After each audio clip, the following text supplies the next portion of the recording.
All right, listen up, guys. I bought Ethereum at 1750 back when the market was full of fear. Tariffs were all over the headlines. People were panic selling and no one wanted to touch ETH, but that's exactly when you're supposed to move, when the fear is loud. The opportunity might be kind of quiet in there while most people were waiting for Ethereum to start getting excited again, maybe start going back closer to $3,000. I started to see the signs early, and that's when I started to take action. There was good news buried underneath the noise. So I'm coming at you with a video here breaking down a six-figure position, the conviction that it takes, the mindset behind it. Because what can we say? It's been a crazy couple months. So bought some Ethereum at 1750. This was one of those hold, don't fold type of situations. You don't make six-figure positions necessarily by playing it safe. You make them by trusting your research and not letting the noise shake you out. Now, at the time I'm recording this video, everybody wants Ethereum back at 3,000 plus again. But when it was ugly a couple of months ago, or just recently, just in the past month or two, even coming into all the tariffs, March, April, going into May, everyone was not having the same feelings that they are feeling right now. So it gives you a market sentiment analysis there, right? Psychology. There's fear, there's greed in the market. So when Ethereum and when we were having all these tariff announcements come up back in March, April, Bitcoin was pretty spooky. That was on the way down. Stocks were going down. Everything was, let's say, crashing. And it was an exhausting few months, right? Every day, your portfolio's swinging up and down hundreds and hundreds of thousands of dollars back and forth to at one point into the downs of millions. So again, another hold, don't fold type of situation where there can be a good opportunity in the miss where you can get in. So again, another one of those hold, don't fold type of situations where an opportunity can be buried under all the noise. There were strong signals for Ethereum during this time. So where I bought Ethereum at was in the 1750s. This was going into May because I was doing a lot of research before this, and I hold a good amount of Ethereum as a holder for long term and Bitcoin. So it's something that is pretty much a part of my everyday life. This position was one itself. Again, 76 Ethereum. This is what it looked at the time. Now the position is worth over 6. Here's a screenshot of the position when it started. Here is what it's worth right now. This is again one of those hold don't fold type of situations. If you go back to my Discord, anyone in my inner circle got to see me talk about this all in the last 2 weeks of April. It's all live recorded on my streams. Anyone who's in my inner circle, if you were on my streams and my live sessions at the last week of April, the last 2 weeks of even April, we could say, this is something I was talking about every day, and I was letting my inner circle know, hey guys, there's some signs here. I'm taking buys on ETH. I'm buying the dip. It's a time where you need to convict yourself and trust the process. Not everybody's going to pull the trigger when the market is in times of fear. So here's my inner circle crypto news section. We like to follow the crypto news pretty much on an everyday basis, weekly basis. I'm heavy into crypto, so it's something that's a part of my life every day. My portfolio, for example. Guys, it swings hundreds and thousands of dollars on a weekly to daily basis. All right. So like today, it's down $78,000. On the week, it's 115. Yesterday, it was plus 250. Today, it's down, right? So it's a big part of my life. And when you're on the markets as much as I am, it takes up a lot of energy. So one thing that I do consistently is keep up with the news. I teach my inner circle this stuff, and I have a section where any highlighted news or any significant news that I think is worth doing research on, I drop in here. So let's talk about the trade and a bit more. So trades like this don't just happen, every day, every week, or even every month. It takes a certain market condition, right? Like Ethereum being down per se, 60, 70 almost percent. This thing was down 66% from the highs of $4,000. Now, if you've been in crypto, when Ethereum was at $3,000, before it came to $1,500, you probably loved it. Up here, when Ethereum was going to 4,000 or at the 3,000s, everyone loved it. Everyone was bullish. Higher, let's send it higher. Let's go higher ETH. Let's go higher ETH, right? When it was at $4,000. As it spent some time dragging out, slowly down, it starts to mix that sentiment around and people start to change. Maybe it leaves a bad taste in their mouth. People are not going to feel the same. Hold, don't fold type of situation, right? So you don't just make these types of plays in any market condition every day or every week. The market has to be in a certain phase, which can take some time. It can take months to build a position like this, or even plan around a position like this that has a high probability to it, where others aren't going to have as much conviction, but underneath that fear. So if you look at the last recent months, like I said with this video in the beginning of this video, the last few months have been nothing short of like chaotic and crazy.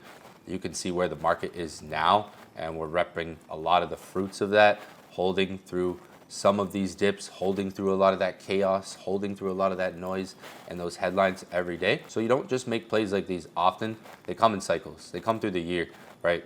The market was at an extreme fear area here, right? Extreme fear territory, let's call it. So this is where there was a lot of noise, a lot of fear going on because of all the tariffs. But this is where you got to be able to really hold yourself tight if you're going to be a long-term trader and investor in these markets. Me, myself, I've been trading for over 10 years. I've been through ups, I've been through downs, I've been through enough noise to know how to hold and not fold. That's the motto for today on this video, guys. Hold, don't fold, all right? Don't sell your Bitcoin. You know how many people panic sold Bitcoin down here, or panic sold their cryptos, the good ones at least, like their Solana, their Ethereum, their Bitcoin, only for it to strongly recover, right? So in the midst of like all the fear, you have to be willing to look past that, do your research, do your market analysis as well. And it's going to take experience to go through those types of situations, right? If you go back to April 27th in my Inner Circle Discord, I was talking about the signs of this, maybe signs leading to Ethereum accumulation and this movement that we're seeing now. April 27th was over here. So like I said, anyone who has access to my Inner Circle sessions, you would have heard me talking all about this, and the sessions are all recorded. You can go back and watch at the last 2 weeks of April. And I have it here posted, April 27th. There were signs underneath. So like I talked about at the beginning of this video, there's a lot of strategy inside of this video that you guys got to take note of. Remember what I was talking about at the beginning? I was talking about all the chaos, all the fear, all the headlines with the tariffs and stuff, and the market was crashing. Everything was. Bitcoin, stocks, everything was going down, all the assets, right? So it didn't give people that strong conviction, right? People are in a fearful stage. This is where when things are ugly, you got to be able to look past that. So what was I looking at? So number one, I was looking at the ETFs. ETFs, if you were following Ethereum ETF inflow at the end of April going into May, you would have noticed a surge in ETF flow, especially with BlackRock and Fidelity. So I was starting to look at these types of signs in signal, not signals necessarily on the chart, like indicators, trend lines, Fibonacci's, this and that. I'm looking for outer situations like that, outer signals. So the signals that I'm verifying aren't necessarily on the chart, but they're in relation to the chart. BlackRock bought $54 million worth of Ethereum. Now, this was significant for me at the time because it was the first large buy in a while, and they did it back-to-back days. Not only that, at the end of April, going into May, you would have noticed an active surge in Ethereum addresses. What else? Way more news. So this is why it takes staying like on top of things if you're trying to get trades in positions like this. They're not going to come every day. They're going to come in phases where things look uncertain, and you kind of have to reverse engineer the situation and look underneath that.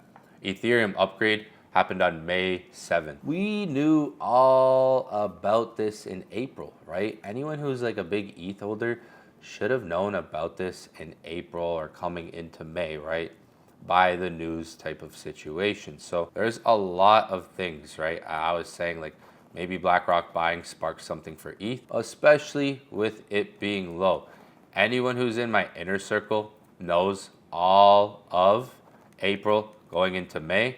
I was talking about accumulation for Ethereum and the news for Ethereum going on. So when it comes down to making plays like this, guys, it takes a high level of conviction to pretty much do what others are not going to be doing. Others are more fearful to act. You kind of have to look past that. And this is a good strategy. So let all this be sort of a reminder for you that buy the fear, sell the hype, always trust the process. It can play out for you, especially when you gain more experience in these markets. Now we see Ethereum is up. The position is worth multiple six figures now. Earlier this morning was worth quite a bit. People are gonna want this thing more when it goes to 3,000. People want it more now because it looks like it's close to 3,000. You have to be willing to take a look at things when people aren't, with a high level of conviction. Like if you're gonna look at the market here when it was at $4,000, or even here, and it dropped all the way down to here,